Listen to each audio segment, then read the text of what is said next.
Teaching का confidence होना चाहिए। सब्जेक्ट नॉलेज, नॉलेज तो आपको है, नॉलेज तो सबको है। ये बेसिकली नॉलेज नहीं है, ये बेसिकली प्रेजेंटेशन है, प्रेजेंटेशन ऑफ योर नॉलेज। जो साक्षात्कार है, इंटरव्यू है, इसका जो रियल कंटेंट क्या है, 25 साल के experiences plus neuro linguistic programming के क्या कंसेप्ट है, यानी कि जो हमारा जो माइंड है, सबकॉन्शियस माइंड है, इसके क्या कंसेप्ट हैं। आप बिल्कुल नए हैं और आपके पास कोई भी व्यक्ति नहीं है जो आपको इस बारे में गाइड कर दे कि भाई इंटरव्यू में क्या पूछा जाता है, मैं क्या पहन के जाऊं, टॉपिक तैयार करूं, तो ये वीडियो जरूर हेल्प करेगा। जी हाँ, नमस्कार, मैं doctor Praveen Mohil, assistant professor, NLP practitioner और स्टडी वेलनेस एक्सपर्ट। बने रहिएगा मेरे साथ वीडियो के अंत तक।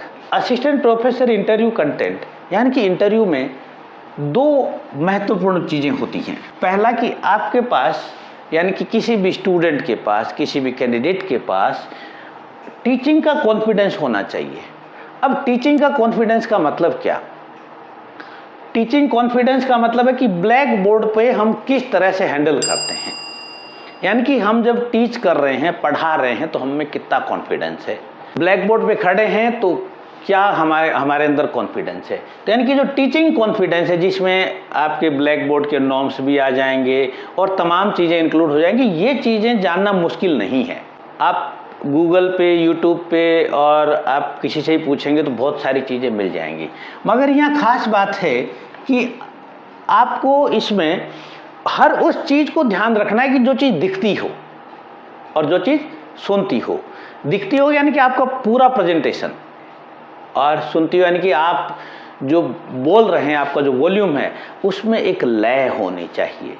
लय का मतलब है कि सामने बैठे स्टूडेंट, आपको इमेजिन करना है कि आपको अपना प्रेजेंटेशन भले ही 3 मिनट का हो या 5 मिनट का हो, सामने बैठे स्टूडेंट हैं, आपसे बंध जाए। इसके लिए क्या करना पड़ेगा आपको? आपकी जो अपनी जो प्रैक्टिस है, हर इंसान की अलग एक प्रैक्टिस होती है, हर इंसान का अलग तरीका होता है पढ़ाने का। आपका जो अपना जो तरीका, ओरिजिनल आपका जो तरीका है, उसी पे आपको काम करना है। और अगर आप ऑलरेडी किसी स्कूल में या किसी और डिपार्टमेंट में नौकरी कर रहे हैं, यानी कि आप टीचिंग का ही काम कर रहे हैं, तो आपके लिए चीज़ मुश्किल नहीं है, मगर ये खतरे की घंटी साबित हो सकती है। और कॉन्फिडेंस में नहीं आना, इसके एक एक बारीकी को एक बार से दोबारा से चेक कर लेना है ताकि आपका सिलेक्शन श्योर हो जाए। पहला पार्ट है जिस पे हमें फोकस करने की ज़रूरत होती है।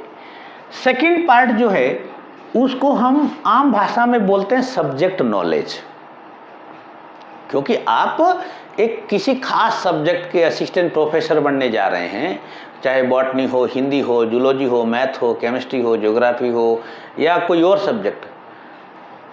नॉलेज तो आपको होना ही चाहिए, मगर डियर फ्रेंड, नॉलेज आपको है। क्यों? अगर नॉलेज नहीं होता तो आप पीजी कैसे करते? और चलो मान लो पीजी कर लिया तो आप net, JRF, set exam qualify कैसे करते? और सबसे बड़ी, जो भी आपका जो रिजल्ट आया, ये क्वालिफाई कैसे करते? इसका मतलब नॉलेज तो आपको है, यानी कि नॉलेज तो सबको है। मान लो कि आपके सब्जेक्ट में 10 सीटें हैं और 100 लोग आ रहे हैं, तो जो इन 100 के 100 को नॉलेज है, तो यहीं पे एक असली पेच निकल के आता है। असली पेच यानी कि यहाँ NLP जो हमारा साइंस है, जो माइंड का जो साइंस है, वो काम करता है। ये बेसिकली नॉलेज नहीं है, ये बेसिकली प्रेजेंटेशन है। ये है आपका प्रेजेंटेशन ऑफ योर नॉलेज, यानी कि आपको नॉलेज है, मैं बॉटनी का हूँ, तो बॉटनी को मैं प्रेजेंट किस तरह से कर रहा हूँ। आप हिंदी के हैं तो हिंदी को आप प्रेजेंट किस तरह से कर रहे हैं, ये इंपॉर्टेंट है। अब इसको मैं और सिंपल करके एक उदाहरण से समझाने की कोशिश करता हूँ। मान लो आप चाय पीते हैं, तो आप चाय पीते हैं और वहाँ पे 5-6 दुकानें हैं, 5-6 ऑप्शन है आपके पास चाय के, मगर आप किसी एक ही जगह पे चाय पीने जाते हैं। और एक जगह तो आप बिल्कुल नहीं जाते, वो तो बिल्कुल अच्छी चाय नहीं बनाता, और एक जगह चाय बहुत अच्छी बनाता है। आप देखिए कि जो चाय अच्छी नहीं बनाता वो और जो चाय अच्छी बनाता, उसमें कितना फ़र्क है। चाय पत्ती वो भी डालता है, वो भी डालता है, चीनी वो भी डालता है, वो भी डालता है, अदरक वो भी डालता है, सब कुछ सेम है, मगर उसके प्रेजेंटेशन में अंतर है। उसके प्रेजेंटेशन में अंतर है। यानी कि उसने उसी चाय, चीनी और दूध और उसको उसने इतना टेस्टी बना दिया कि आप उसको छोड़ ही नहीं रहे, आप उसी के पास चाय पीने जाते, आप और मैं, यानी कि हम उसी के पास चाय पीने। उसका जो, इसी को कहते हैं प्रेजेंटेशन। यानी कि आप अपने सब्जेक्ट को इस तरह से तैयार कीजिए कि उसमें सामने वाले को लगे अरे यार ये चीज़ तो बहुत आई अलग है। नई चीज़ होना जरूरी नहीं है, क्योंकि बहुत से सब्जेक्ट में नई चीज़ होती ही नहीं। बहुत सारे सब्जेक्ट ऐसे हैं जहाँ पे नई चीज़ों को खोजना मुश्किल है। मगर आप नई चीज़ों की ज़रूरत क्यों नहीं है? क्योंकि आप किन बच्चों को पढ़ाने जा रहे हैं, आप फर्स्ट ईयर के बच्चों को पढ़ाने जा रहे हैं, वहाँ पे नई चीज़ों की ज़रूरत नहीं है। एग्जिस्टिंग नॉलेज वही पढ़ाना है, मगर आपका प्रेजेंट करने का जो तरीका है वो बेहतरीन होना चाहिए। बेहतरीन का मतलब क्या?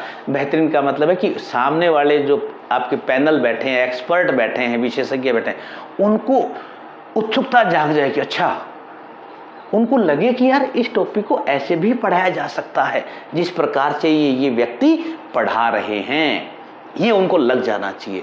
इसलिए अपने प्रेजेंटेशन को तैयार करें। यानी कि नॉलेज की प्रॉब्लम नहीं है, क्योंकि ये इसलिए फोकस कर रहा हूँ कि बहुत से बच्चे ऐसे हैं जिनको मैं जानता हूँ पिछले 25 साल से, जो पढ़ाई में अव्वल और परसेंटेज में अव्वल और सीटिंग भी अव्वल, मगर उनको अव्वल रिजल्ट नहीं रहा। तो ये दो बातें हैं, इनको आप ध्यान रखिएगा। मेरा विश्वास है कि ये दोनों बातें आपको हेल्प करेंगी, आपको एनर्जी प्रोवाइड करेगी। और इस वीडियो से जुड़ा हुआ आपका कोई भी डाउट है या कोई भी आपका इश्यू है या कोई सुझाव है तो आपका स्वागत है। और वीडियो अच्छा लगा हो तो लाइक कीजिएगा और किसी की हेल्प के लिए शेयर भी कीजिएगा, और अगले वीडियो के नोटिफिकेशन के लिए चैनल को सब्सक्राइब कर लीजिएगा। Wish you all the best. Thank you very much.